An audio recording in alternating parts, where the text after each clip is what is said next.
Test. There we go.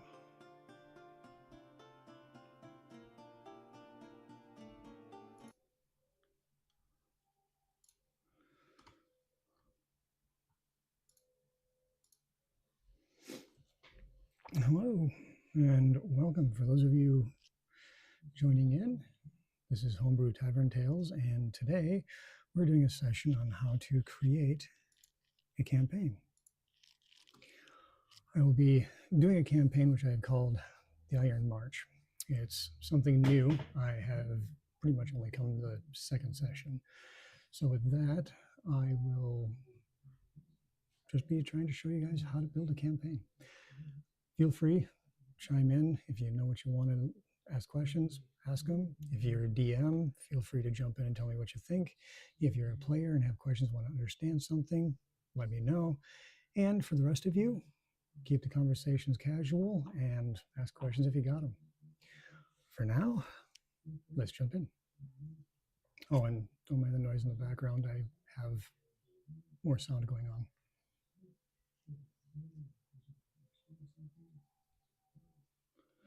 All right. So, Iron March. Now, as it states here, I have the party returning to Bastion Drath. Bastion Drath is a city that you start at. This particular campaign is kind of dark, gritty. The best way I can put it is it's a mix of Full Metal Alchemist meets Fallout meets Attack on Titan. So it's got that darkness to it. And Bastion Drath is an outlying city that is exploring the frontiers, exploring the world around them. The world had been sundered, and the party is part of a group called the Iron March. And they're out there exploring the world to try and find the history that they've lost and just see what's going on and if they can't expand their territories. They're finishing up their first mission. In fact, when we play again, they'll be finishing up completely and heading back to town, as it states. They'll have the new view of the world as they are just entering it, so they've already had some fun with this. Now, one of the first things I need to do is figure out how they're going to get there, who they're going to talk to. I have some of the NPCs already figured out, so we can work with them. You'll have to forgive me. I'm going to be switching through some of my screens here in order to do this. But one of the first things we're going to do is when they get back, they're going to have to report to their commander.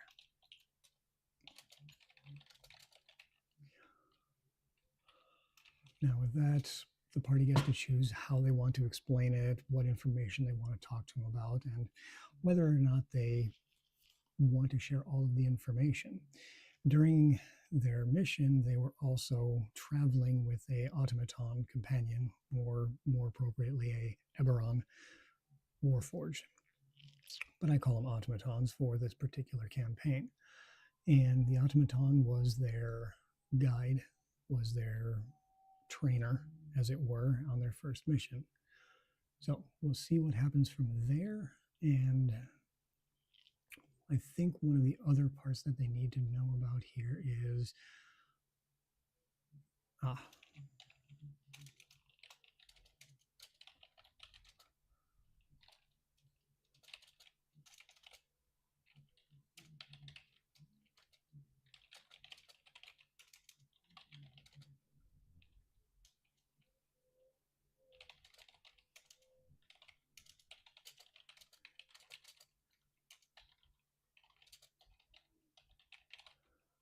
so part of the mission they're on right now is they're trying to find a previous expedition that went out there and had been missing. So with that, they're going to have to bring that information back, but something happens during that time. I can't give all the information because the group is still playing. They're not finished with this particular mission. I don't want to give all of it away. But when they come in, they're going to come back with an item.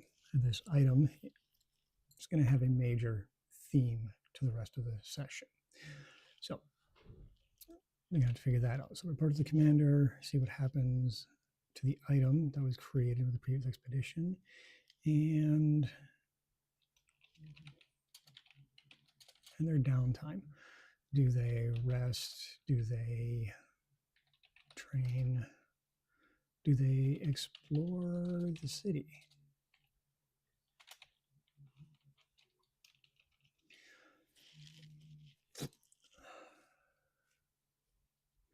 Now, exploring the city, that can be anything from just seeing what things are and where things are not, as well as just going to the barracks and talking to NPCs. Training, something I like to do here is this is kind of militant, so they could go through and practice their fighting skills, they could practice their magical skills, they could practice defensive capabilities, they could even practice leadership. It's up to them what they want to do for the training. And something I like to do is if they train long enough and with enough purpose, they can gain skills and knowledge about the world and or just how the world works. So, oops, caps lock's on. And something else is they can train with each other so they can also learn things like new languages. Interesting note, most of the players in the campaign are new, so they're all learning along the way. And some of them might jump in and actually see what's happening here. So, yes, you're getting a preview of your next session. All right. Resting. That was just plain and simple rest, seeing what happens from there till their next mission is given to them. So that leads to barracks. Oops, barracks. Barracks, personal homes, or other locations. Some of the backgrounds, they're established in Bastion Draft. Some of them are not established. So they will have to find out how they fit into all of this. Okay. Going to the commander track.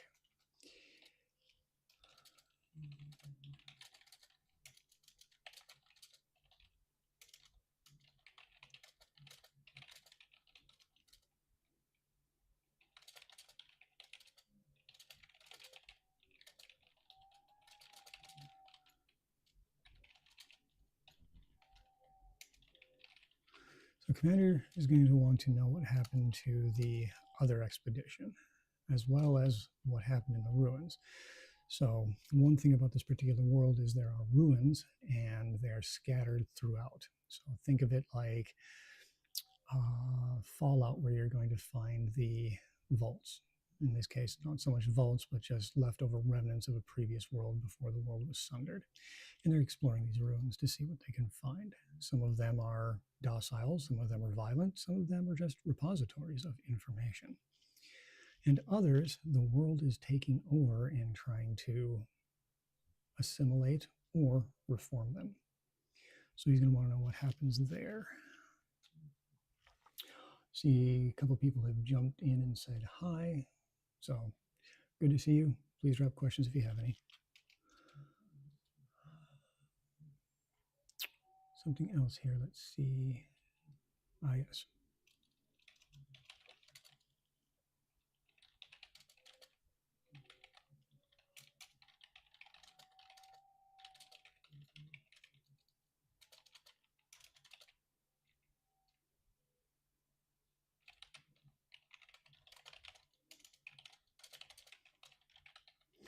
So many items and information from the center. So one of the things here is the world covets, I should say the bastions covet technology information, anything that leads to the sundering or pre-sundering.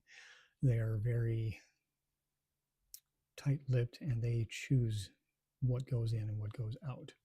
So the party will often have to figure out how they're going to deal with new information, new items, and whether or not they're going to turn them in or keep them. Another fun little tidbit for them.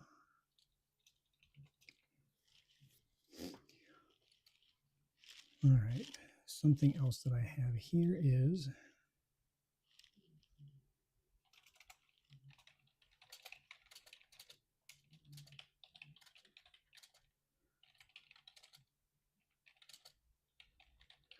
the next next mission will be in city. I already have a bit of an idea here. And again, feel free to ask questions or chime in if you have ideas to go along with this. I want to make this together with all of you if you decide to jump in and help. Part of the next mission in the city. So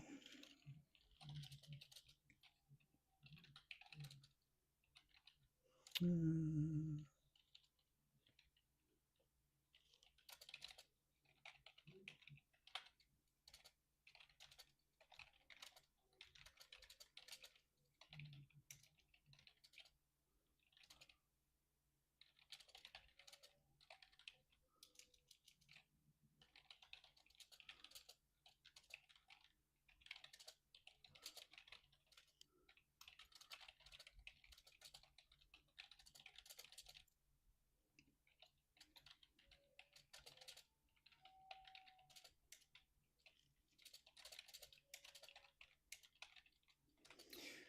so note here, some people feel the connection with the energy or spirit of the world. There's a nuance to this particular story, which the players are going to learn about. And this is their introduction to it for this particular session. And the more they deal with this and the more they go through, they're going to learn some of the history of the world, some of the information that goes along with it. So, this is going to be a fun little NPC side quest or pseudo main quest that they can jump through if they choose to do so. One of the big things when it comes to creating a D&D session, a Pathfinder session, even Call of Cthulhu Rifts or any of the other tabletop RPGs is you're going to have a main plot. Like right now I'm creating the main plot of this, but that does not mean your players are going to follow it. They could jump around, they could just decide they're going to ignore it altogether. They could find and build their own quest just by interacting with the NPCs or the world around them. You need to be flexible. And I love when they do stuff like that. Anytime they decide to do something on their own, anytime they decide to build a campaign just by their own actions, it's probably one of the most amusing things I've ever dealt with as a DM in any campaign, any TTRPG out there, because that's when you know the players are invested. That's when you know they really want to build something with not just their characters, but with you as the DM and the world that they're in. So let them build their own quests, let them build their own journeys. But also, don't forget to take their backgrounds and put it in there as well.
Alrighty.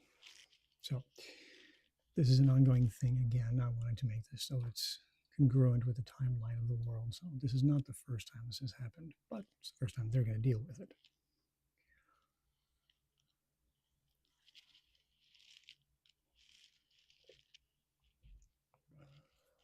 All right.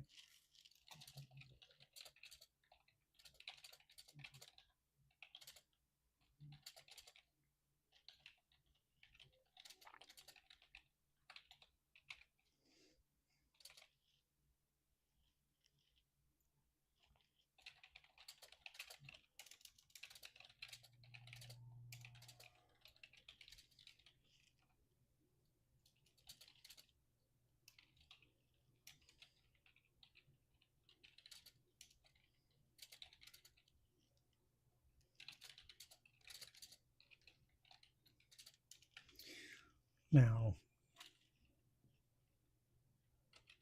one other thing, if you've seen my more recent video, my number one rule as a DM, I'm very particular when it comes to letting people take actions and let the actions run their course. And part of this is I choose my words and the way I phrase it properly. because this gives the players agency to choose how to interpret it, how they want to act according to what is being stated. So as you notice, I put in that aspect of acquiring them. So this doesn't mean they have to arrest them. They could go in any way, shape, or form of trying to get this particular individual to go with them. Give them the choice, give them the agency, watch where it goes. All right.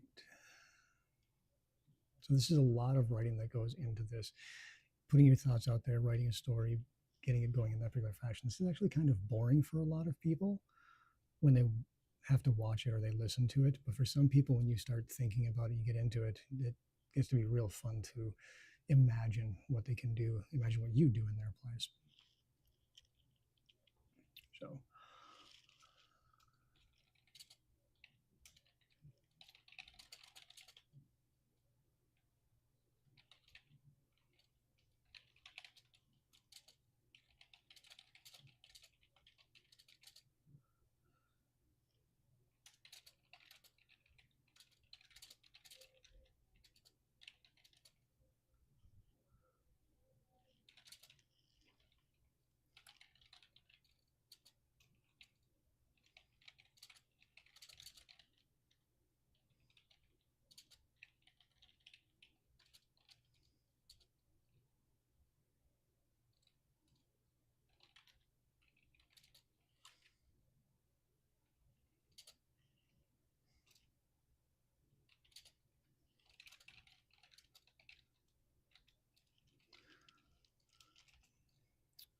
one of the other fun parts here is to create foreboding. Get the players, get the ambiance to go through. There's something, there's tension, there is reasons to think about what it is you're doing and why you're doing it. Building tension isn't always setting the mood, putting the ambiance, sending a whole bunch of monsters to people. A lot of the times it's building a situation where the players just have to think about it. It sits in the back of their mind and they wrestle with moral implications or pro versus con, or even just, hey, is this going to change my character in a way that I don't want it to? So little comments like this go a long way to setting the mood and creating tension for your players. Now, we've gotten to a point where I have the setup, I have the lead. So here we give the players choice. Now they get to decide what they're going to do once they find the individual, but you have to prepare for as much of the possibilities there are. I like to give 3 possible routes as baseline. That way I can go and modify or tweak them if the players go a little bit beyond or a little bit under what it is I have thought of. So I'm going to start with the simple one.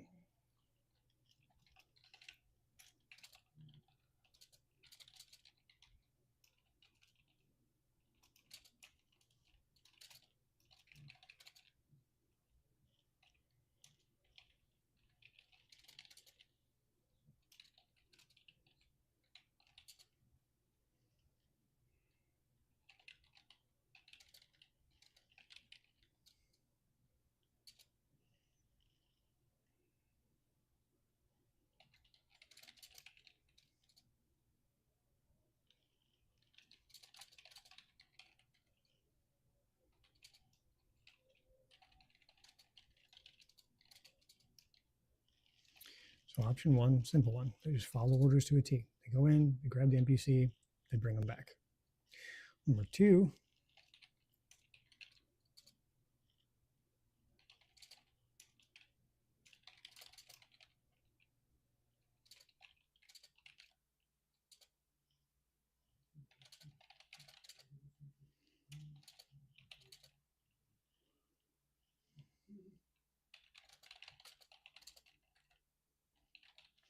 and then the next one is they talk to the NPC, they learn what's going on, they make their own decision based off of what the NPC is doing.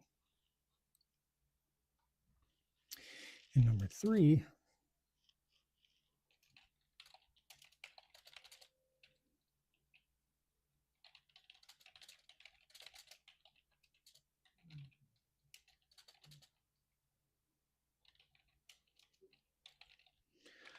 And number three is they ignore it and they help the NPC flee or hide. Now, these are very broad strokes. So each of these can lead to different outcomes. Each of these can lead to different ways they go on. And from here, you have to decide, how do you want to play with this? How do you want to go through with it? Is there a baseline that you want to run with as the outcomes of each of these particular choices? For me, I have two outcomes that I would like to see happen. And based off of how they interact, one of those two options are going to play out. However, again, they could surprise me. I kind of hope they surprise me.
All right, I'm not going to do much from here, but it'll give away too much, at least on this stream.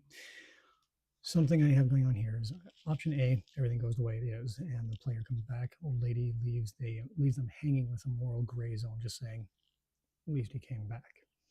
Option B, players decide to go against the orders that were given, and there are different consequences that happen with this. So, based on each action that they take, one of these two will happen. Or, as always, something completely different could happen. Now, so all of this is good, but we're going to break away from this for a moment, and I'm actually going to introduce a couple of different things that I use as well to build my campaign. So, how many of you run VTT or virtual tabletops? If you do, there are tools out there that can help you build the game, help you play it online. I do a lot of virtual tabletop for one of my other campaigns. I actually run two right now, one of them live, one of them virtual. So this one I generally run live, but I want to showcase how to do the virtual tabletop style as well. So one of the tools that I use is called 2-Minute Tools. If you haven't found this one, great, wonderful. You can create tokens on this one. I mean, we can turn around and let's go with the fun one. Let's go Warforged, because that's what we were just talking about. You have a list of all of these little icons that you could use for Warforged. So we're going to do a quick one. We're going to play with this one here.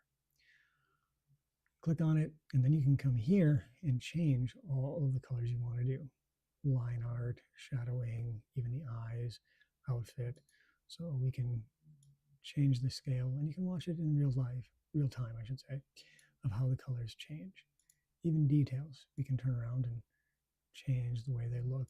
You can change your gradients, see how they play out.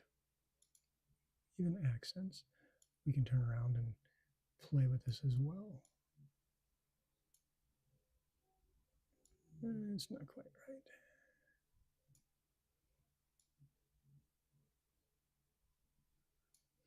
There we go. And you can play with all of these to make your character exactly how you want it to look. And then you've got your token. And all you have to do is all layers, shadow, eyes. You can even go down and individually work with each piece. And then you just download it, and right there you've got it. So quickly you can work with that. Now, why does this make a difference? Because then you have this program called Owlbear. Note, I am not promoting any of these. I'm just showing the tools that I use. I know a lot of people do promotions for stuff like this. I'm not affiliated with them. They're just things that I have used and I particularly enjoy. You'll note I actually have some things here that I've played with. So we can take this, drag it in.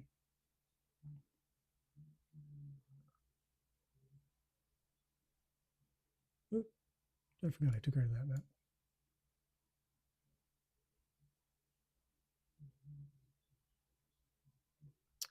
Wow. I forgot I took all of these out.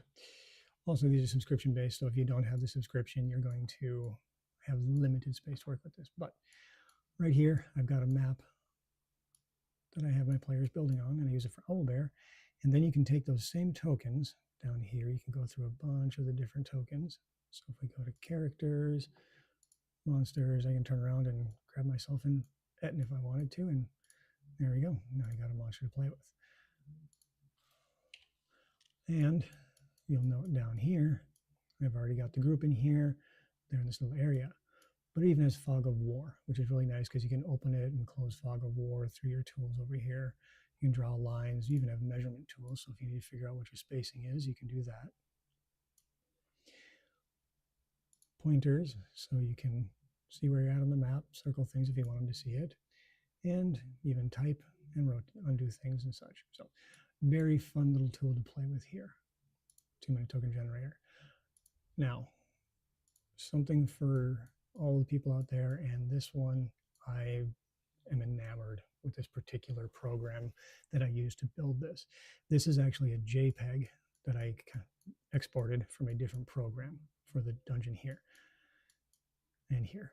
So for that one, if you haven't seen it before, it's called Dungeon Alchemist. Let me load that up for you all real quick.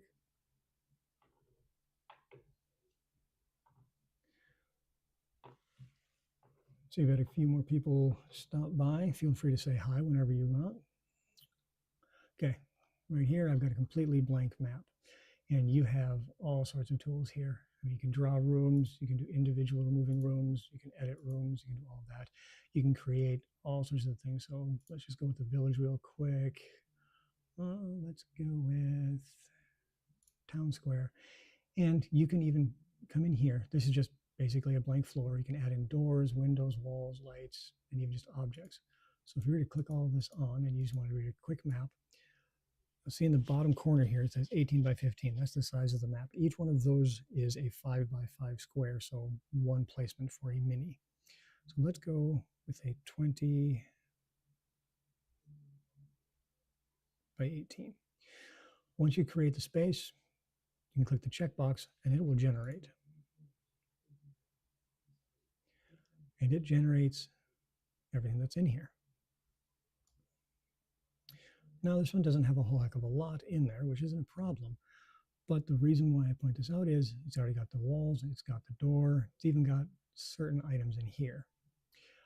If we take that away, let's try and do something that's got a bit more to it. So let's go with skeletal, let's go with castle and dungeon cell. So let's go with a 20 by 20 now, something a little bit bigger. and do the same thing. And notice it takes a little bit longer because it's going to have more assets that it uploads to work in here. And then, boom. You've got pillars, you've got doors, you have a bench here, you even have the torches on the side that you can work with, and little pieces along the way that just add ambiance to it. So, quick one like that. Or you can actually create your own maps. And to show you exactly how detailed this can get, I'm going to pull up one of my maps that I created for a different campaign. And you'll note this one, it's black. And the reason why is because I've actually turned off the lighting here. So you can actually change it, night, day, dusk, dawn. You can add or remove light. So we add in the light. You can see it's very different from what it looked like before. And then we bring it back down, and this adds the ambiance. So if you ever wanted to create a dungeon where it exemplifies not having dark vision, this would be that particular style.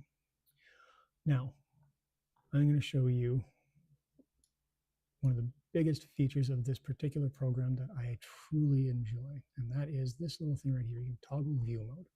Right now, it's your top-down view like you would see all of your maps. Click it again, and you now have a semi-3D view of the dungeon. You can even change how you angle it, so you can see it from different angles and how it's built. And then you click it again, and now you have your flat map. So you can switch back and forth between each of them. However, that is the fun part. My biggest thing that I love about this one is being able to actually work with your terrain first person. You can actually jump in here and interact with the dungeon and move through it. So you could actually come in here, and if you wanted to show your players what it looked like while they're in as their characters from their perspective, this allows you to do so. The only thing I haven't seen yet is you can't actually play in here, so you're not going to have multiple people in here with their characters to play. But you can show it off, you can show them what it looks like. So if you ever needed to give them something visceral to work with, or they don't quite understand what it is they're seeing, you've got it right here. I've used this a few times and it's made a big difference. Now let's give you the actual look for what it is here. And this is what it looks like. You can even turn on and off and interact with the terrain if it can be interacted with. You can do something as small as stonework here. I've got bone piles. And this was an older one before they updated some of their packs, but they even have hidden doors that you can work with. This is an old version. They've actually got updated ones that actually blend in with the walls, but you can play around with that. I believe you can actually work with Hero Forge and import tokens. As you see, another hidden door. Because with those tokens, you can even toss in monsters to show where they're at. You might want to fight some trolls. You got some trolls. So, one of my favorite programs to work with to build maps. We can go into that in another video if you want me to show you how to actually create those maps. So, back to writing the actual campaign. When you give them choices, and again, let them have agency, let them choose what's going on, keep in mind improv, it's a DM's best friend, best tool. So, continuing from here. So they got the outcomes, they got the PC, they got that. Now this is a very short campaign, or should I say campaign. This is a short mission that will then lead to the rest of the campaign. But even though it's short, this is all they're going to have to do. They're going to come in, they're going to find the NPC, they're going to deal with that particular NPC. You can create length to it based off of silence.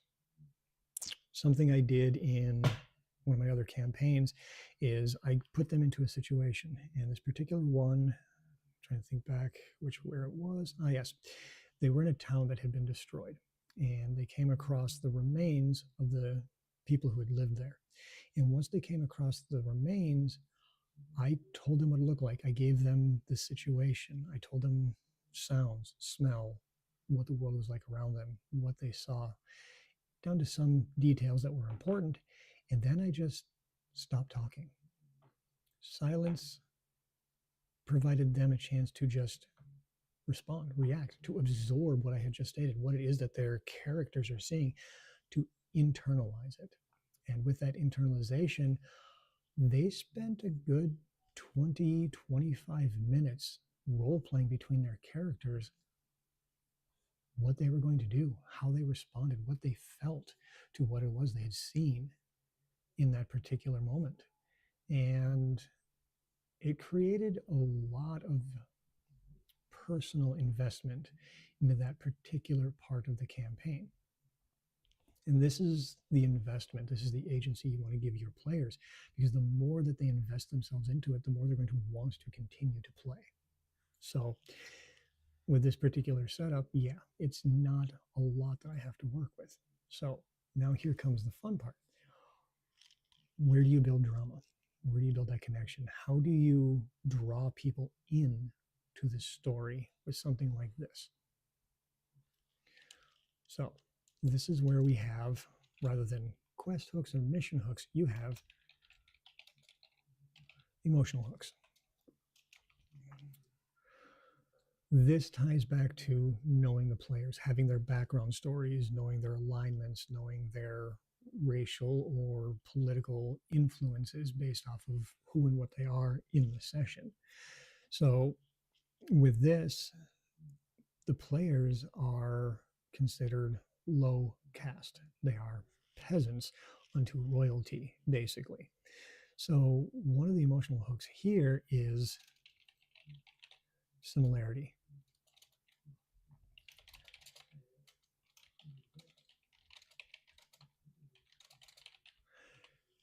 Make the NPC feel like one of them. So if it feels like they can relate to this NPC, if it feels like this NPC is one of them, somebody that they could have grown up with, somebody that they could have joined the Iron March with them, somebody that they might have to deal with later, it makes them second guess themselves. It makes them look at the moral implications of this. It makes them think, would my character do this? Would I want to do this?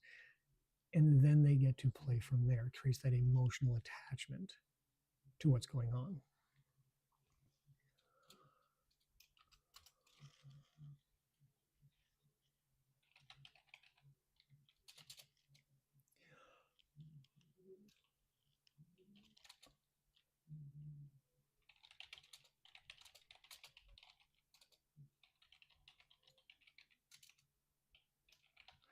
Conflict. Do others find the action undesirable? Now, with this, we already have part of that, and that's the old lady, where she asks, hey, are they going to come back different? Are they going to come back not quite themselves? It creates a bit of conflict because now you've got somebody who's not even involved in what your mission is, not even involved in what it is you're trying to do, showing they don't like it. They find a problem with it. So now we give in the aspect of, okay, I'm going to follow orders, but I could displease the people that I have to deal with, the NPCs that I'm going to run across. I could make them upset with me. What happens then? We see this in some video games. Skyrim's a good example of that, where you start making people mad at you. They're not going to deal with you. You take the wrong quest and you lock out an entire faction. Your choices in the game should have that same depth. Now, it doesn't have to be an immediate reaction. Like the lady just turned around and said, hey, are they going to come back themselves, different, whatnot? Nothing immediate happens. It doesn't come back until later, until after they've made their choice, that now this undesirable action plays through and the NPC comes back and makes a comment. So in this case, at least they came back. Now you've got this. It's not giving them permission to say, hey, you did the right thing. It's just the NPCs responding to what's happening around them. Conflict.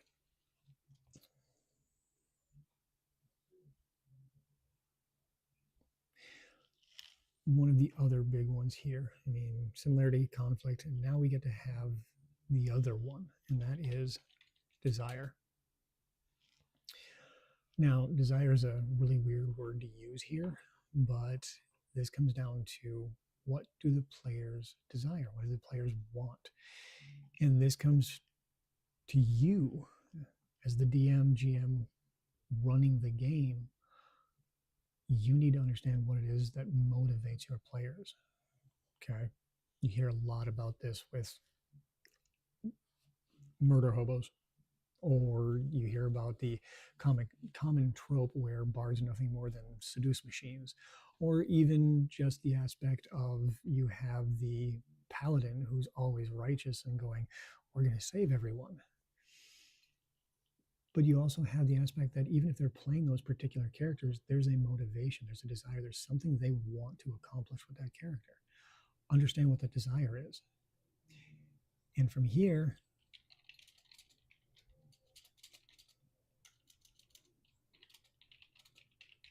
choose to give it or take it away. So one of the players here in my campaign is not really invested in the town. They're not invested in the bastion itself. They have a very personal motivation for doing what they're doing. This just happens to be the best place to be in order to accomplish that. So in this particular case, I want to do something to give them a reason to be invested. So now I have to, again, look at this. I want to create a sense that this NPC mirrors them. I want this NPC to feel like, hey, this kind of sounds like me, because now I'm giving them a reason to be a part of this. Whereas, let's say I had a character who was righteous, who's always like, I'm going to follow the law. I'm going to be that guy who I'm going to be the best person that this commander has. I want to be that perfect soldier. Cool. Now, by creating this tension, this conflict that's there, I can take that away from them. Sure, you're a perfect soldier, but part of being a perfect soldier is being able to protect the innocent. Now you're in here taking a potential innocent and turning them in.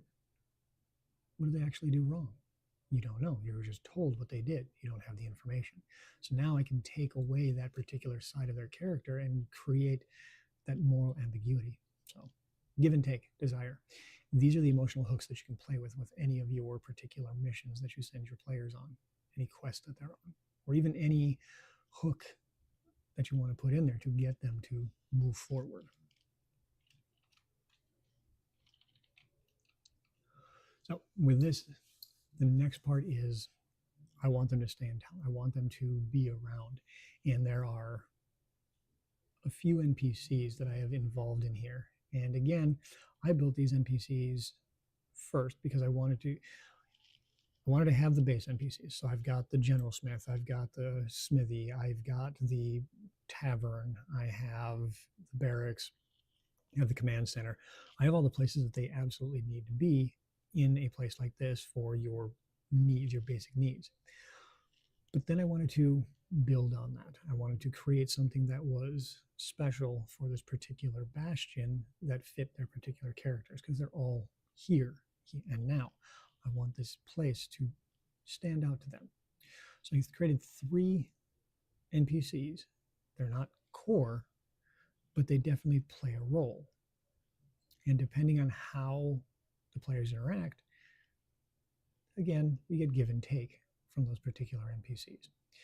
So here's the first one. We have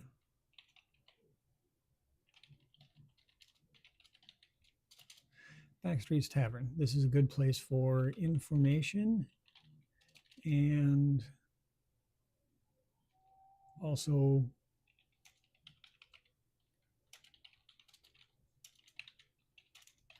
information and background stories. All right, we have the fence. Now, this is always a good one. I mentioned earlier that technology and information from before the Sundering is pretty much immediately swept up by the Bastion's leaders. The fence, well,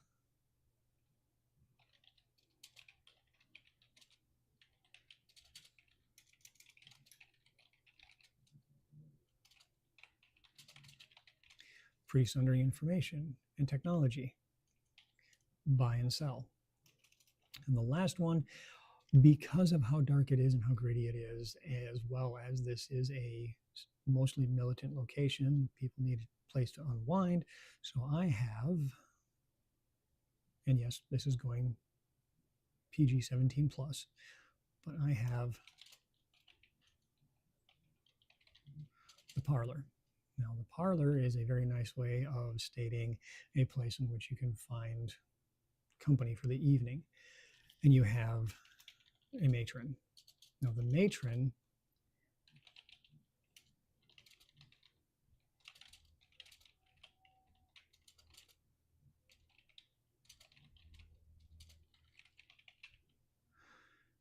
gives rest and has access to high level officials. So, depending on how players want to do this, yes, I even put in this aspect of you want to find dirt, you want to blackmail people, you have somebody who's got that information because they deal with them on a personal level. So, I have this built in as well. Do I see this happening in every campaign? Do I see the need to do this in every campaign? No. You need to decide what fits best for your world, for your campaign, for your cities, and for your players. This campaign, we're all adults. I can add stuff in there like this. I played one campaign where they were all teenagers in high school. Completely different feel, completely different ambiance. And I kept it PG-13 for almost everything in there, even though the campaign was built to run for any age group. And most of them were adults when I did play. But I adjusted it for the players, for their age, for their understanding and their knowledge. So we have that in the campaign. Backstreet's Tavern, the Fence, and the Parlor. Now, what do each of these have in common? How do you deal with them? So one thing to do is players can, and often, say and do things that really just make no sense or they're completely out of pocket. I think there's a couple of other people, content creators I've watched where they showcase this and you'll see the comment of, wait, no, that was out of character. And it's meant to basically give some leeway for, I'm going to say something completely out of pocket or out of hand, and my character is not the one saying it, so they're not going to get in trouble for this particular thing. But then there are those people who forget that pretty much unless you say otherwise, this is all in game. So keep that in mind and have it so that your mainstream NPCs react accordingly. So Backstreet's Tavern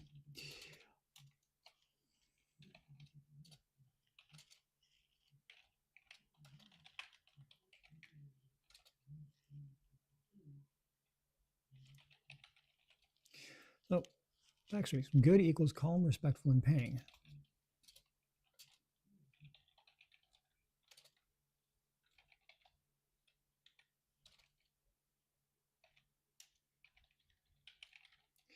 And of course, we have the opposites here. So bad equals arrogance, violent, and leeching. So if you come in there and you're just coming in for a drink, you're sitting down, you want to hang out, you want to grab some information, or you just want to be ignored, cool, you're the type of person this guy wants. If you're respectful, you treat people with the same courtesy you would want your character to be treated with, awesome, they'll do the same thing. And as long as you pay your tab, you're good to go. And this means that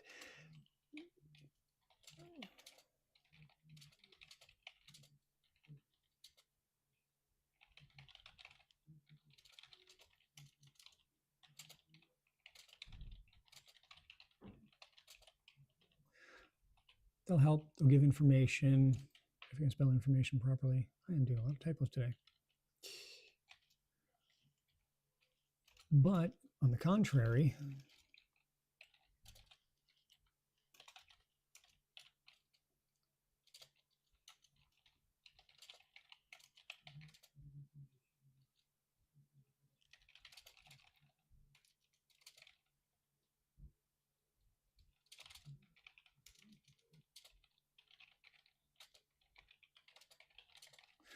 could kick you out and possibly blacklist you if you're violent or arrogant. Charge you more for services, and possibly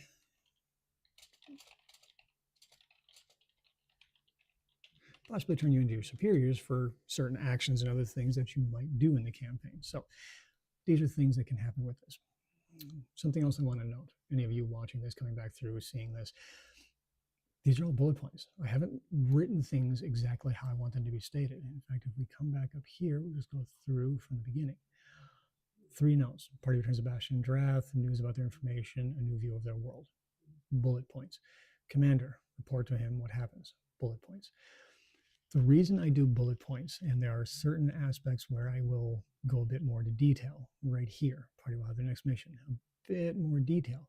But even here, it's not a story, it's bullet points. And the biggest reason why you do bullet points or ideas rather than story is we go back to player agency. You never know when they're going to do something and just throw your entire plan out the window. So this lets you go back and say, okay, they did this. Can it fit into this particular idea? Does it not fit into this idea? Do I have to do something new?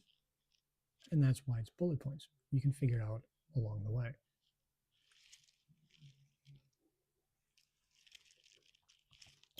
Hello again for those visiting.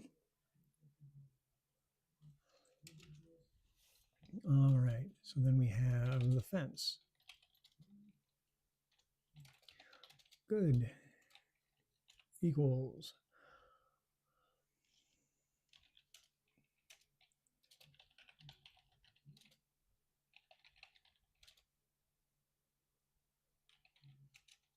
actually, let me do that one.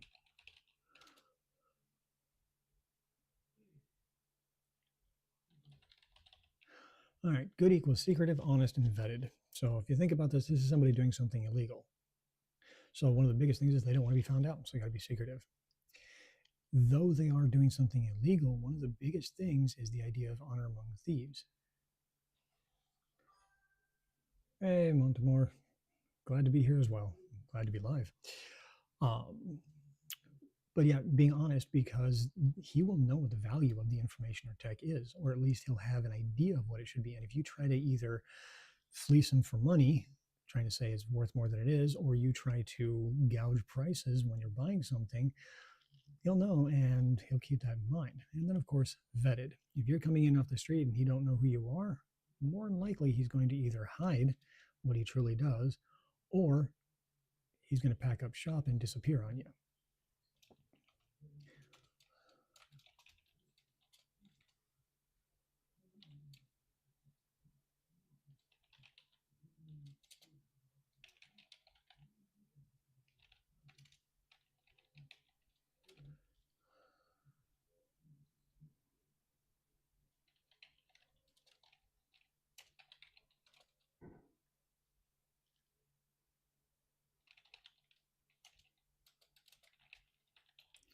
So I already covered most of these. Again, price gouging, loudmouth, bringing authorities, not a good thing, not going to like you, probably will never deal with you again. And one of the fun parts of this is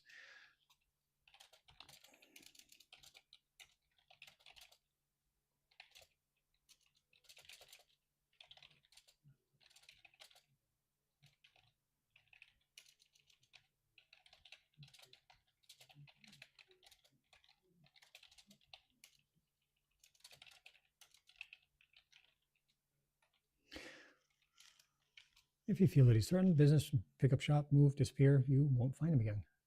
What about being unknown and that giving you an advantage as they don't know how rich or poor you are? Can you elaborate on that?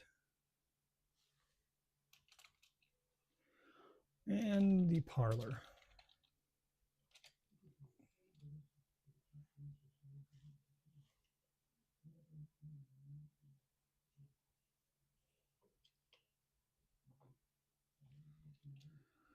All right, one of the big things here is discreet.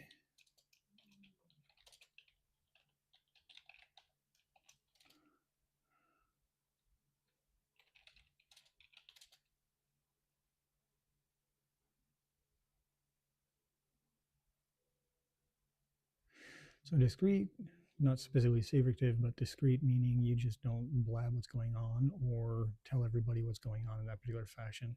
Kind, because of course you don't treat the courtesans correctly, you'll get kicked out, no problem, possibly even harmed on the way. And of course, one of the other things too is polite. I mean, kind and polite aren't quite the same thing here, and this is a nuance. Being better reference that might have you upwards because of you coin versus. All right, that's a fun one, and I see what you're going there. So yeah, I mean, if they believe that you have more money or they believe that you have other means of paying and lying about your status, they can look into it. Now, as a DM, I wouldn't specifically jump in and say that, yeah, that's something that you're going to have. I would actually do it where he pauses, he waits and says, you know what, I'm not going to do business with you in a moment. I don't know you. And instead, he'll turn around and go out and look into you. He'll go find information. He'll basically vet you himself and then come back. And if he finds out that, yeah, you've been lying, he'll price gouge you. Or if he doesn't find out and says that, hey, you're legit, he'll come back and give you a fair price. That's one thing you could do as a DM. The other one, too, is play it by ear. If the player is doing it on purpose, that they're not vetted, they're doing it on purpose to sound like they have more money, cool. Let them sound like they have more money and let the fence take advantage of it. But a lot of it comes down to playing it by ear or just how you want to play the personality of the fence itself. These are guidelines. As always, everything in here is a guideline, so play with it as you will. This is just how I will be playing my particular fence.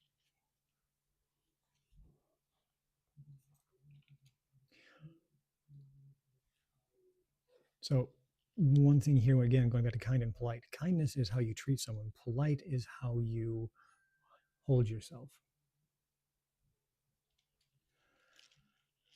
I like it too. Thank you. And polite is the social side of things. So just act nice, both to them and around them.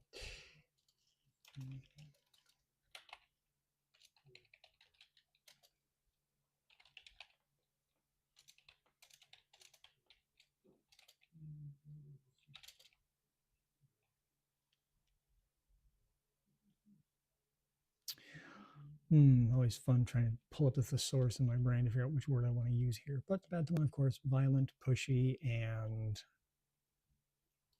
let's say vocal.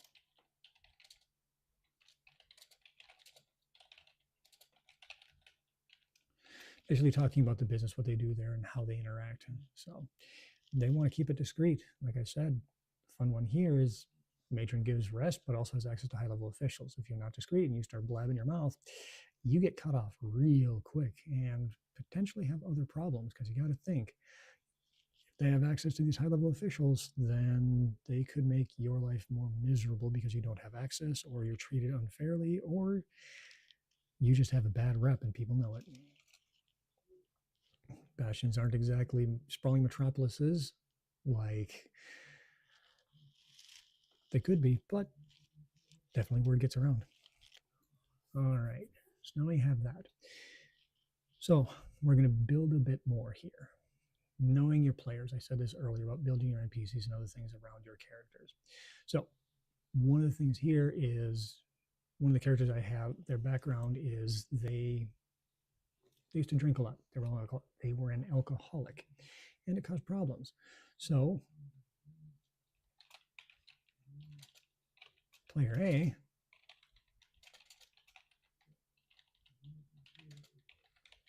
make player A link to the Backstreet Tavern.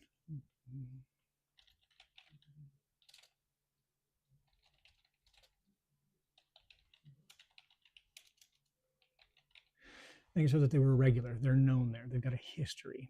Now, based on how they continue this forward, it could either continue with that particular aspect of the campaign, it could give them a bonus, it could come in later where one of the party members decides to be obnoxious and gets themselves blacklisted. They could use their history with this and try and help ease them back in.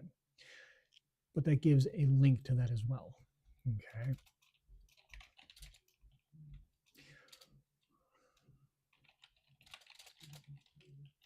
Okay, player B is linked to the fence. Now, this particular one is, they're all about information, their study, they gather, they want to they want to be part of the underground network that is inside the bastions. So they're linked to the fence because that's how they got into this particular one. So protect potentially a mentor or guide to the underworld. And this here is how you can quickly turn around and build a character's backstory into the game. Just a simple NPC.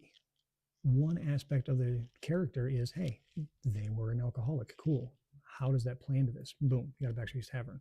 Or you have your rogue, your thief, your assassin, somebody who's more of the underground nature. How did they learn? Who do they interact with? What is that network? Boom, you've got an NPC that links that particular side of it. It's not their entire background, but enough of it that it feels like it makes sense. So now we get to choose. So I don't want to jump in and throw all of these NPCs at the same time. This is going to be a session. We'll only be playing for a couple of hours. This mission could take anywhere between 1 day to 3-4 days, depending on how quickly they move through. What is the emotional connection they have with it? So keeping that in mind, you don't want to put too much in here and get invested so much that it feels like it's dragging on. Learning timing for when you give information, when you introduce pieces, when you introduce NPCs, that timing is also a good thing that pays for the campaign. There are many DMs, and I fell victim to this when I first started becoming a forever DM, is I would give so much information that players wouldn't know what's the important piece. They just know there's this list that you have to deal with. And I learned that breaking it down into smaller pieces made it so it's easier to digest, and the players can choose what's the most important piece to them. What does it fit for their character in that world? So at this point in time, we've got the initial, they've got the NPC, they're dealing with that.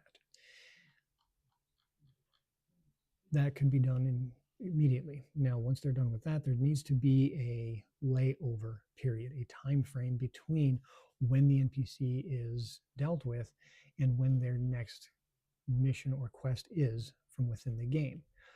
That's a perfect place to introduce a background piece here. So one of these two NPCs could be handled.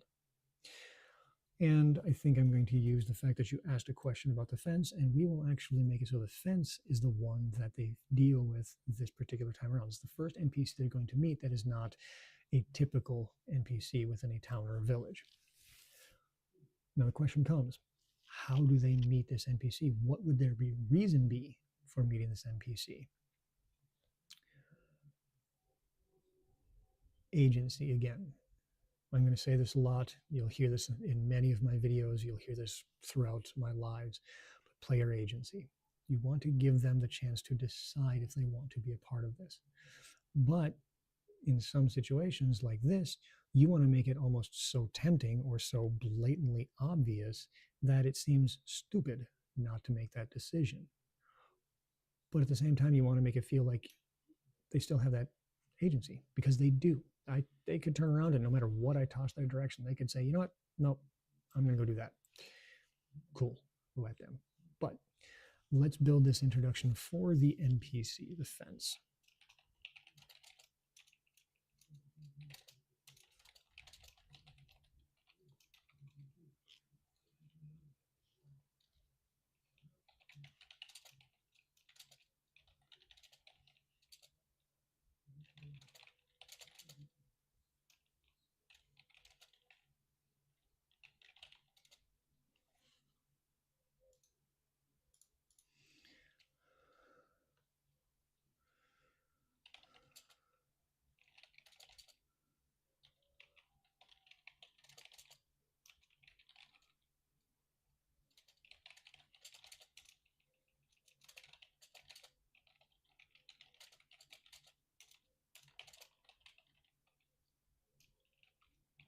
So, simple one, they're approached by the fence.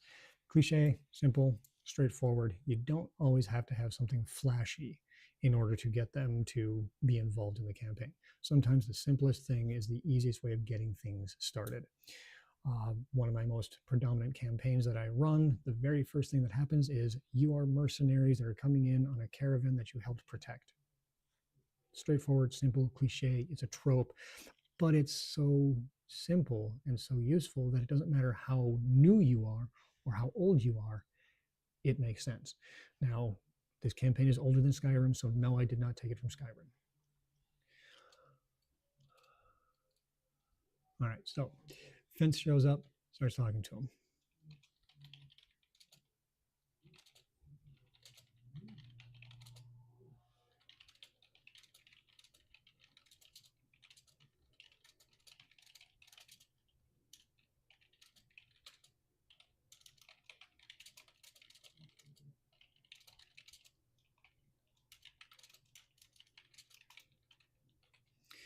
Okay, plot hook.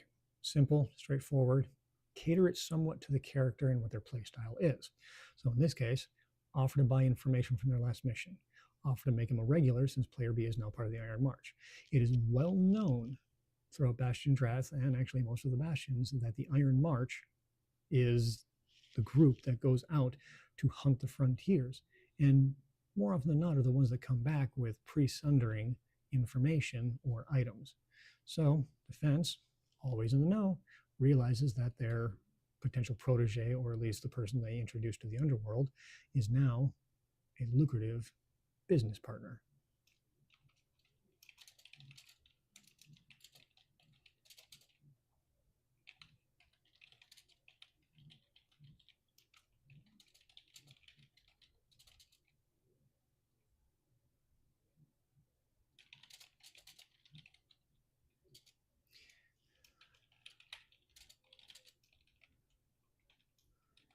All right, if they deny, simply escalate the opportunity before. So take into account your world, what it is that your currency is, how will they get paid, what is it?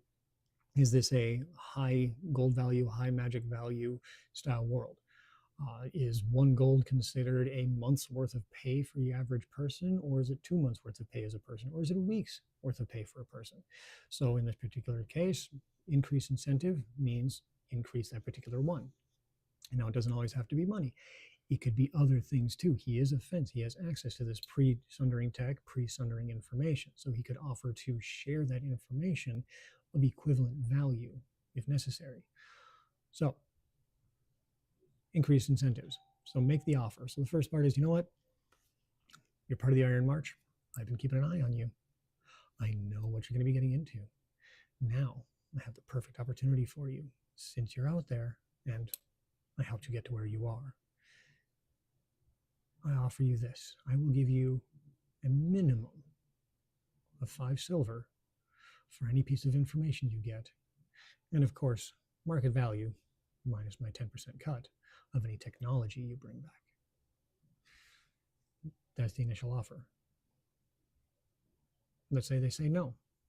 All right, you drive a hard bargain. Same offer, but for every 3 pieces of information or 2 pieces of tech you bring in, I will give you a piece of information that you don't already have, that I've learned through the network and you don't have access to. Now you give them story advancement. It's not just something they can tangibly have. Now it's story advancement, something that most players don't get. Yes, this might mean more work for you as a DM, but this also helps you invest them in the creation of the world. The more invested they are, the longer they play, the more fun it gets, the more you get to build a robust world in session. So that's another option. If they're not into that, then you offer them something physical. All right, instead of 5 silver, we'll do 2 gold. Seems like a jump, but again, you're making it so it's almost irresistible. Once they accept, if they accept, you turn around and you say, all right, cool, let's meet up, certain time frame, but you let them know that they keep an eye on going, by the way, bring the rest of your troop. I know you have friends now. Bring them with. This will benefit them too. So now you include everybody. It's no longer keeping people separate. They can still have their separate interactions, but this particular one, because it's a plot hook, it's a means of introducing this NPC, you want all of the players involved, involve them, bring them in. That's how you can get everybody to be in there. This also, for your question, is how you can vet your PCs without having to go through a convoluted process through the story. You already have someone there who can say, yeah, we can work with them. So now we've introduced the NPC. We've given them 2 opportunities to jump in. We've told them how we want to do this. Now, what is the purpose of this? Where are we going to go with this? So, why is the NPC approaching them? Aside from getting information,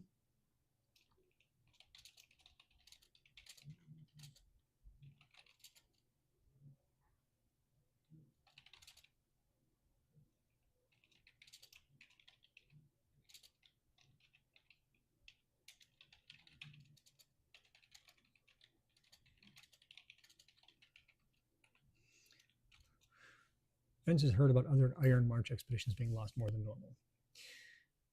Build a sense of growing unease. Show that this world isn't kind. Show that there's something escalating around them. It's unknown. There's no specific information.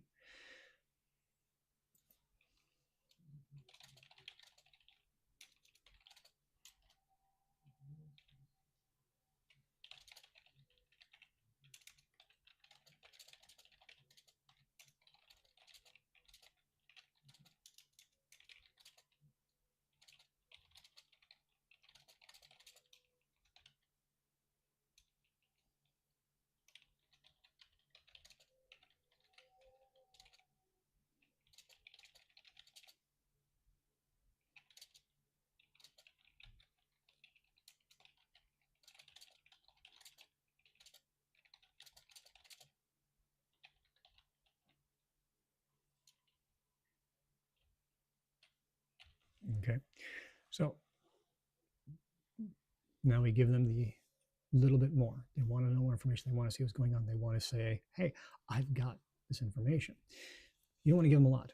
You just give them something that's already out there, something that's known, but maybe not explicitly stated. So he doesn't know the specifics, but he does have some information.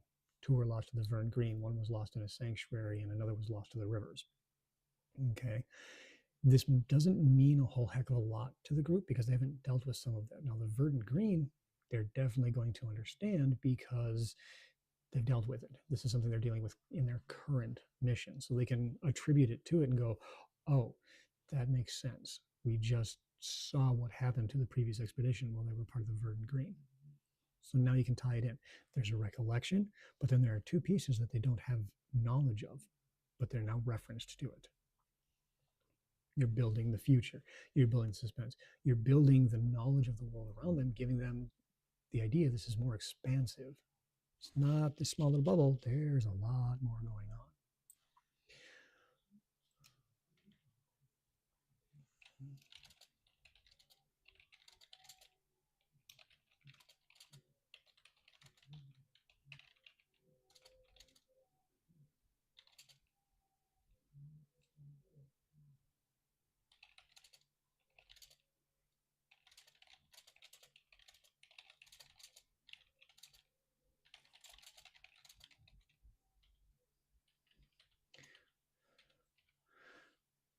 So now we get a little bit of fun here. So let's play off of what they just did and see how they respond. So the fence wants the PCs to become regulars to find out if there's more going on than they're being told. This pushes that gray area. They just dealt with an NPC who was considered seditious, dissenting, because they were questioning the powers that be. Well, now you've got an underground network asking you to do something similar, to say, hey, is there something happening that we don't know about? Rather than being dissenting, they're trying to find information that's outside of public knowledge. Is this going to push beyond what it is that you're doing? Is this going to be beyond your moral code? Is this going to be something you want to do? This now gives the players, again, that moral question of how do they move forward with this? Let them decide. In this particular situation, there doesn't have to be options. You don't have to write out the bullet points of what happens here. Literally let the players decide yes or no. If they say yes, cool, move forward, let it play out. If they say no, don't argue it. Just be like, all right, no, that makes sense. I mean, you got to protect yourselves. Fence knows it. The more risk you take, the better chance it is you disappear. He doesn't want his regulars to disappear, because if the regulars disappear, it might lead back to him. So if they say no, cool, let it go. If they say yes, hey, more fun for him. So let him make a decision. All right. So if we go through this again, this is pretty much where we need to be for a session. There's not a whole lot missing here. We have the introduction to it. They come back. This is the purpose they want to do. They want to return to the Bastion. They want to deliver their news. And this is the result of their last mission. They find the commander to report to them. That's what they're supposed to do. Commander wants to know what happens. They're going to have downtime. They can train. They can rest. They have options that they can do while they're there. The commander specifically will want to know the details and any items or information revolving the sundering. This is going to be a key thing that happens throughout the rest of the game. Next mission in city. So we already know they're going to be done in the Bastion. They're not leaving. I'm going to touch on this one. A lot of campaigns always revolve around going out and dungeon crawling or exploring the world, or basically outside of established cities, towns, villages. You're only there to rest, repair, buy gear, or sell stuff. Having missions inside of cities actually creates a completely different feel, and it also teaches completely new tactics and ways for your players to understand their characters' skills and resources. So give them different ideas, different places, different locales to play their characters. It teaches them so much more. Descent among the populace, they're learning about the political atmosphere of it. They're learning about different nuances of the people in there. They're seeing the split between high bureaucrats and the regular people. They're noticing that it's not as shiny and polished as it looks. Person in question spreading information is considered seditious. This gives the clarity for what the Bastion feels is going on. Party has their duty of arresting or acquiring said individual. We have the first bit of tension coming in. Run across the old lady, and she basically comments on the aspect of, well, will he come back different or come back as someone else? What does that mean? They don't know. Players arrive at the home. Players have different ideas that they can do while they're there. 3 options. Now, this is a very big piece of the campaign. This is the question. This is the mission. This is what they're supposed to be doing. How do they go about it? 3 bullet points, 3 options, build from there, or follow it if they follow the same thing. Outcomes. What happens based off of their decision? 2 outcomes that I want to have happen, but always open to interpretation based off of things I don't expect. Expect the unexpected, but can't always prepare for the unexpected. Emotional hooks. Getting players invested. You want to create the emotional hook as you're going through the session, as you're going through the missions, as you're dealing with the NPCs. Create the similarities, create the conflicts, creates the desires. Creating NPCs to fit the narratives, to create NPCs that meet with your players, giving a way of connecting their backgrounds, their backstories. And creating the last half of it, the intermission, as it were, between one mission and the other, giving them something to do. A lot of DMs have this downtime idea that it's done behind the scenes. It doesn't have to be behind the scenes. You can literally play out the downtime. And there are some DMs who go full into the downtime. Hey, are you polishing your armor? Are you sharpening your swords? Are you bathing? Are you washing your clothes? Are you maintaining everything? Some DMs go that deep into it. Played with one gentleman who was creating his own tabletop role-playing game, and that's how he was. If you didn't state that you were maintaining your gear, he would have it deteriorate, and one time you're in battle and he'd roll for durability and your sword snaps. That's how he plays. Makes for very interesting sessions, especially considering magic was very, very, very rare in his game. So I had to learn how to use physics to mimic spells. I created a fireball using flour. All right, NPC attractions here. So, last and final piece here for this particular interaction, rewards. How do you reward your players?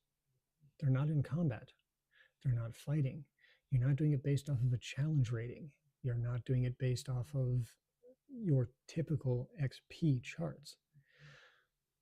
But at the same time, you're not doing anything that says there's a treasure chest waiting for you at the end. There's a hoard waiting for you there. There's hidden compartments. This is very straightforward. Find a person, bring them back. It's your job. You do your job, and at the end of the month, you get paid. There's no extra income from doing this.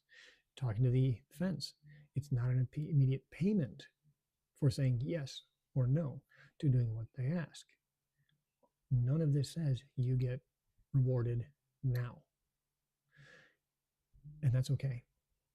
Delayed gratification is also part of the game. Not everything means you have to have an immediate reward. Build it, let it grow. The more they do, the more you can reward them later. However, experience. Everything your characters do brings them experience. So you have two options here. First one is there are those that play with milestones or story-driven leveling ranges. Is this where they should get another level? Is there more to the story that needs to happen before their characters have enough worldly experience that they would be considered leveled up? The other one is XP, of course. How much experience did they earn per interaction here? What is the baseline for this? So look at your character's levels. This is a level 1 group. So this is level 1 XP. It doesn't take a whole lot to go up another level. They've already gone through one mission. They're coming in on a second. This isn't highly invested, but depending on how they respond during it, adjust your XP accordingly. So I'm not pulling up the exact numbers, but let's just use this as an example. Let's say they need 1,000 XP to level. They're not in combat. They're just talking. They're bringing this person back. They're just having this interaction. It doesn't take a lot. If they just do the basic, they walk over, they grab them, they bring them back, they're done. It's not a whole lot. I'd give them about 200 XP a person. But let's say one of the players decides they're going to interact with the NPC. They're going to have a full-fledged conversation with them. That's an emotional investment. That's time investment that they did for this, for their character. That player invested time. That means invested time is XP. So let's say they ask a handful of questions, but they don't really get deep. It's just a matter of, what were you saying? Why don't they like you? And then they take them in. That's another 100 XP. But let's say they do a lot of talking.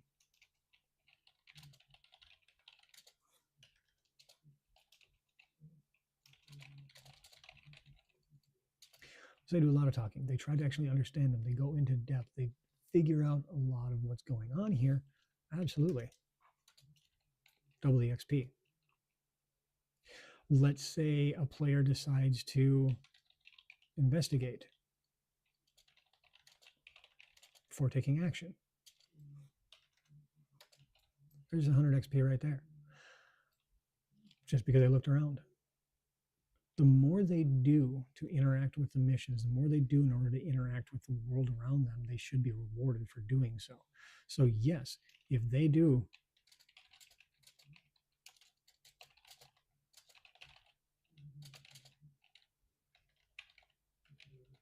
a lot of questions and investigate, 200 base XP.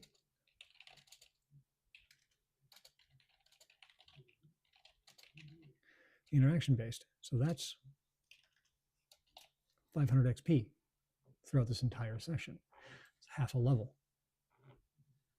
That makes sense. The more they are invested, the more they should get rewarded for their investment in their character, in the story growth, in how they interact with the world. Now, these aren't specific numbers. This isn't exact science. This is, for me, gut feeling. Choose for yourself. Now, the other side of this is I'm a milestone person. While I can work with XP, while I can play with XP, I'm a milestone person. I like the aspect that as they get to certain points, it makes sense that their characters grew. It makes sense that their interactions provided them with enough to advance in what it is that they're working with. Plus, as much as some people will argue with this, I appreciate all of the players being at a similar level. I mean, if you don't show up to the game, you're not in the session, you're not getting rewards. But you're there consistently, you're going through all of the sessions, yeah, you're getting your advancement. But most of my players are only about a level apart, unless they die. Then they got to work their way up again. So, reward here isn't about in-game physical rewards.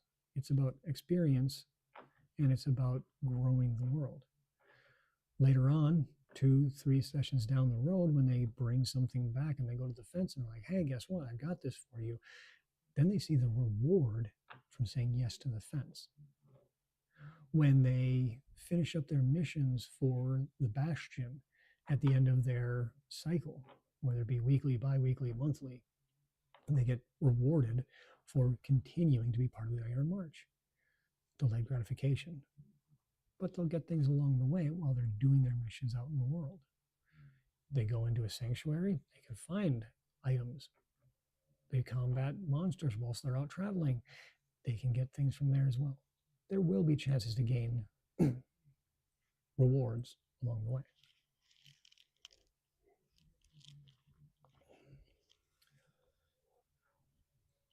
All right. So I hope for a lot of you this has given an idea on how to build a session. I thank those who stopped by and watched. As always, I welcome you to the tavern. I look forward to seeing you again as we have more of this out there. In the meantime, stay safe, stay well, and always have fun.